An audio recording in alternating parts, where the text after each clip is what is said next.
지금 라이브 방송 때 여러분들 방송 시간에 질문, 고민사항 남겨주시면은요, 우리 이제 부자병법 전문가분들이 해결해 드리겠답니다. 그래서 이제 Q&A 영상 매주 올려드릴 예정에 있습니다. 네, 안녕하세요. 반갑습니다. 리얼티에셋 김규진 이사입니다. 자, 여러분들 방금 대표님 영상 보셨나요? 여러분들께서 댓글 남겨주시면 그 중에서 저희가 선정된 질문에 대해서 고민 해결해 드릴 텐데요. 제가 한번 여러분들의 고민 해결해 보도록 하겠습니다. 자, 그리고 이 시간은 온전히 시청자 여러분들의 참여로 이루어지는 겁니다. 그렇기 때문에 댓글을 많이 달아주셔야 저희도 더 많은 도움을 드릴 수가 있으니까요. 많은 참여 부탁드리도록 하겠습니다. 자, 그럼 제가 채택한 질문 두 가지인데요. 한번 해결해 보도록 할게요. 자, 첫 번째 질문은 아이디 HHL님이 올려주신 질문입니다. 어떤 질문인지 한번 보도록 할까요?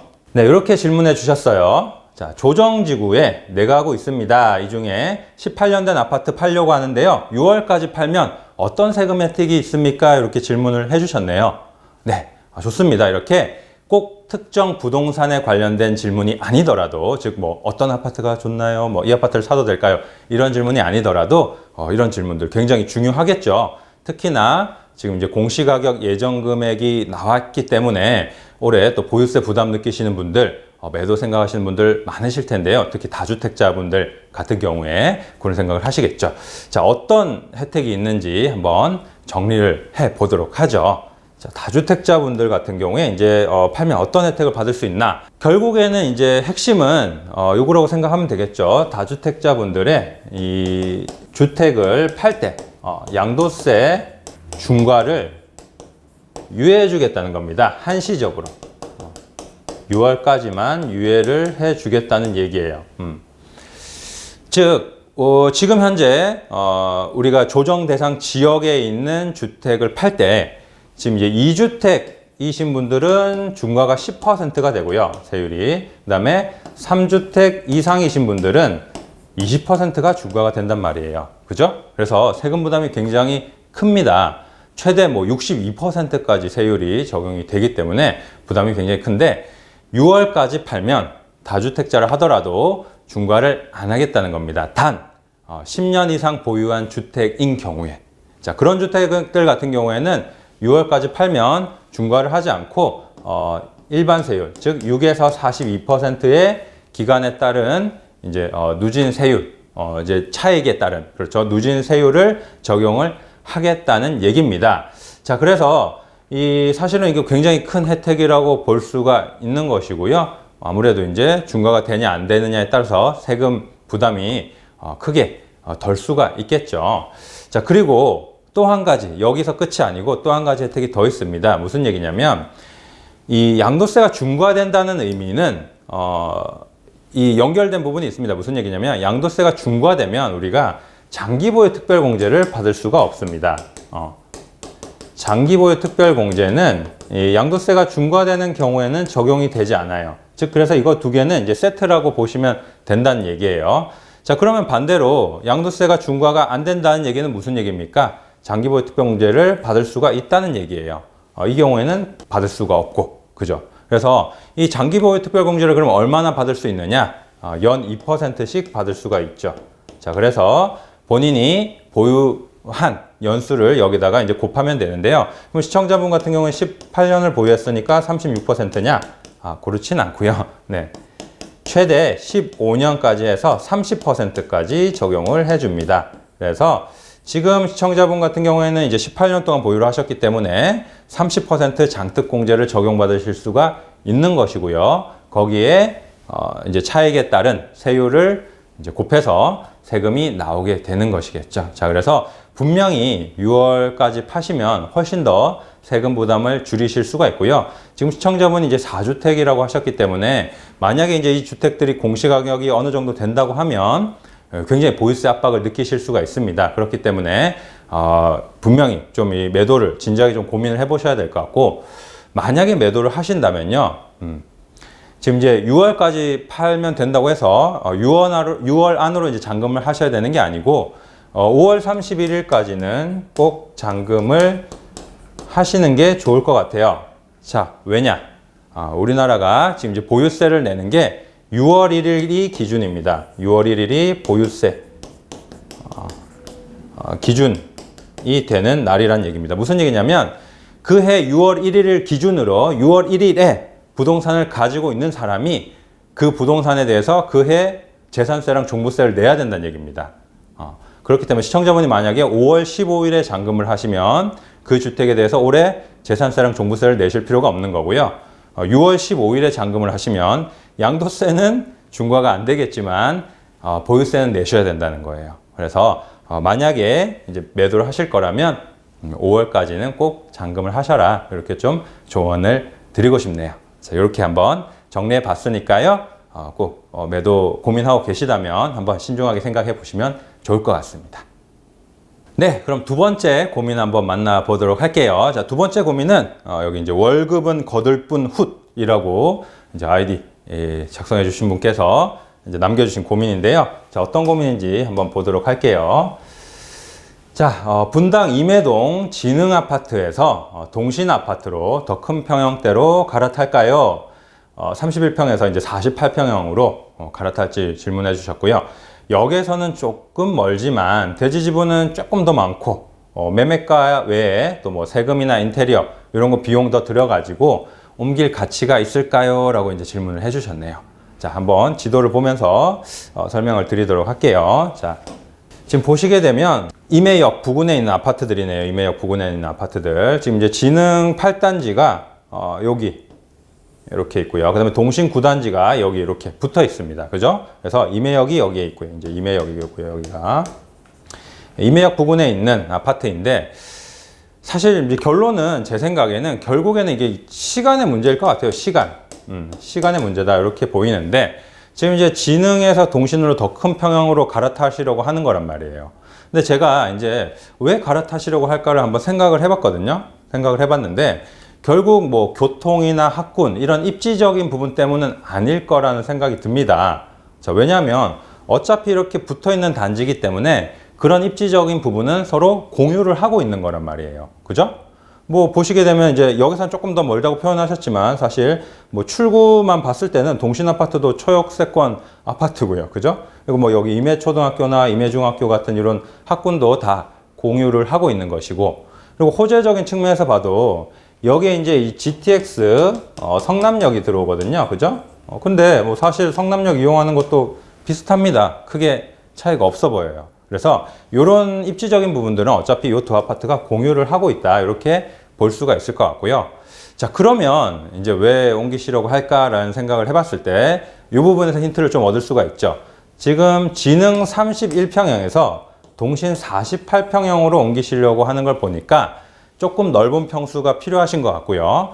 자, 그리고 질문 중에 대지 지분이라는 표현을 사용하셨단 말이에요. 대지 지분. 자, 이게 무슨 얘기입니까? 결국에는 추후에 재건축까지도 좀 염두에 두고 있습니다. 라는 얘기인 것 같단 말이죠. 그래서 즉 지금 이제 조금 넓은 평수가 필요하고 나중에 이제 재건축까지 생각했을 때 이렇게 옮기는 게 더 유리하지 않을까라는 생각을 하신 것 같아요. 자, 그래서 제가 결국 요거는 시간의 문제다 이렇게 말씀을 드리는 거예요. 무슨 얘기를 하는 거냐면 제 생각에도 사실 여기 동신 아파트가 뭐 중대형평으로 이루어져 있고 하다 보니까 나중에 이제 실제 재건축을 한다고 했을 때 사업성이 좀 더 좋을 것 같긴 해요. 자, 그런데 또 그런 부분도 있죠. 48평형이시니까 그 나중에 재건축 실제로 한다고 하면 지분도 많고 하니까 훨씬 더 유리하실 거고요.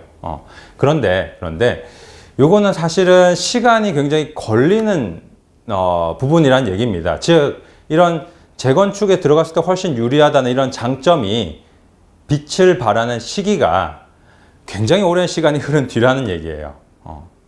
제 생각엔 뭐 최소한 5년에서 10년 정도는 사실 계속 거주하는 데 있어서 큰 무리는 없을 것 같거든요. 왜 그러냐면 이 분당이라는 이 도시 자체가 기본적으로 굉장히 인프라가 잘 갖춰져 있는 도시이기 때문에 그런 거죠. 사실 이 많은 사람들이 오랫동안 머무르면서 갖춰진 이 인프라는 무시할 수가 없는 것이거든요. 그래서 이런 장점이 빛을 발하려면 굉장히 오랜 시간이 필요하다. 그래서 결국 이게 시간의 문제가 되는 것이고, 자, 그렇다면 결론이 어떻게 나는 거냐면 이렇게 좀 말씀드릴 수 있을 것 같아요. 만약에 시청자분이 확실한 목표의식을 가지고, 즉 무슨 얘기냐면 나는 여기 이제 큰 평형 들어가서 굉장히 오랜 기간 거주하면서 추후 장기적인 이제 시간이 흐른 뒤에 좀 더 큰 차익을 실현하고 싶어 라는 이런 확실한 목표의식이 있으시다면 옮기시는 거 제가 반대하지 않고요. 만약 그게 아니고 그냥 좀 더 넓은 평형으로 가고 싶은데 옆 단지가 조금 좋아 보이네? 뭐 요 정도 생각하고 계신 거라면 저는 굳이 옮기실 필요는 없다. 반대 의견을 좀 드리도록 하겠습니다. 그래서 이렇게 좀 정리를 도와드릴게요. 네, 이렇게 오늘 두 가지 질문에 대해서 제가 간단하게 좀 풀어봤는데요. 많은 도움 되셨으면 좋겠고요. 방금 이제 보셨듯이 여러분들께서 이제 댓글 남겨주시면 그걸 토대로 해서 이렇게 저희가 고민 해결해 드리니까요. 앞으로도 시청자분들의 많은 참여 부탁드리도록 하겠습니다. 자, 그럼 여기까지 하도록 하고요. 저는 리얼피에셋 김규진 이사였습니다. 감사합니다. 네, 안녕하세요. 네, 박병찬의 부자병법의 박병찬입니다. 책이 출간되었습니다. 이 책의 제목은 이제 누나가 되었어요라는 제목의 책입니다.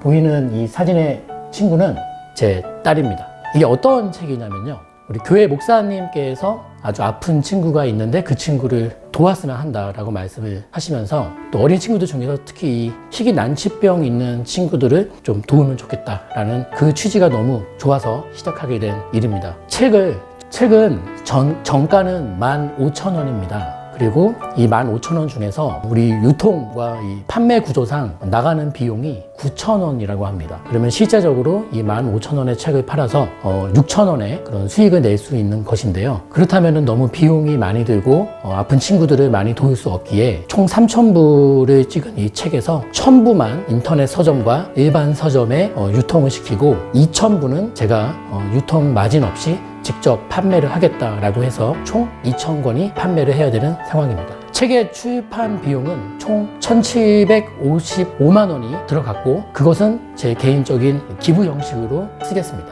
이 책 판매 수익 전액은 우리 난치병을 앓고 있는 우리 미성년의 어린 친구들을 돕는 데 쓸 생각입니다. 그래서 여러분들께서 도움을 주시고 또 온전히 손길을 베풀어 주신다면 정말 감사드리겠습니다. 자, 그러면 지금부터 도서 구입 방법에 대해서 말씀을 드리겠습니다. 먼저 첫 번째로 해주실 내용은요. 계좌로 지금 보이시는 이 계좌번호로 도서 금액을 보내주시면 감사하겠습니다. 자, 보시면 원래 이 책의 정가는 15,000원입니다. 다만 저희가 전문 판매업이 아니기 때문에 포장이며 배송이며 깔끔하게 보내드리기는 어려울 것 같습니다. 다만 회사 통해서 구입하시는 분들은 저에게 직접 연락 주셔서 구입하시는 분들은 제가 직접 손수 이렇게 자필 서명을 꼭 해서 감사의 뜻을 이렇게 좀 보내드릴 수 있는 것을 해드리겠습니다. 그리고 2만 원 이상을 부탁드립니다. 택배비며 여러 가지 비용들이 많이 들어갑니다. 도서 금액을 보내주실 때는 받는 분 통장에, 즉 입금자명을 성함과 전화번호 4자리나 본인이 알 수 있는 이렇게 내용으로 좀 적으시면 좋겠습니다. 저는 박병찬 6640 이게 제 핸드폰 뒷자리입니다. 나는 이렇게 할 줄 모르신다 하시는 어르신이 계시다면 그냥 보내주시고요. 저희 회사로 전화 한 통만 주시면 저희가 혼선이 없도록 응대를 해드리겠습니다. 이렇게 도서 금액을 보내주신 후에는 도서 주문 이 도메인을 클릭해 주셔서 배송 내역, 성함, 금액, 그리고 받으실 주소 이걸 적어 주셔야 되는데요. 컴퓨터로 이렇게 영상을 보시면 영상 바로 하단에 도서 구입 신청 페이지라고 떠 있을 겁니다. 그 도메인을 클릭하시면 지금 보이시는 페이지가 열릴 것입니다. 그리고 원하시는 수량, 그리고 도서는 제목은 누나가 되어서요 선택을 해주시면 좋겠고요. 그 다음에 주문하시는 분의 성함, 입금하신 금액, 그리고 핸드폰 번호, 그 다음에 배송지 주소를 이렇게 적어주셔서 이렇게 제출하기를 눌러주시면 주문이 완료가 되겠습니다. 네, 지금부터 스마트폰으로 도서를 구입하시는 방법에 대해서 말씀을 드리겠습니다. 영상 우측에 보시면 조그만 화살표가 있습니다. 그 화살표를 눌러보시면 글이 나오는데요. 도서 구입 신청 페이지가 있고 도서 구입을 설명해 드리는 블로그 글이 있습니다. 우리는 이제 도서 구입 신청 페이지를 눌러 보겠습니다. 지금 보시다시피 도서 구입 신청 페이지가 뜹니다. 도서 구입 관련된 필독 사항이 적혀 있고요. 원하시는 수량을 1권, 2권 또는 기타 권수 적어주시면 되겠고 도서명 선택해 주시고 주문자 이름을 적어 주시고요. 그리고 주문자분의 입금자명의 성함과 핸드폰 번호 뒤 4자리를 함께 적어주시면 혼선이 없겠습니다. 그리고 입금 금액, 입금하신 금액을 적어주시면 되고요. 핸드폰 번호 적어주시고 배송 받으실 주소를 적어주시면 되겠습니다. 계좌 안내는 다시 나와 있고요. 아래 보시면은 개인정보 수집 동의 체크하시고 제출하기 버튼을 눌러주시면 주문이 완료가 되겠습니다. 은하가 되었어요. 많이 응원해 주세요.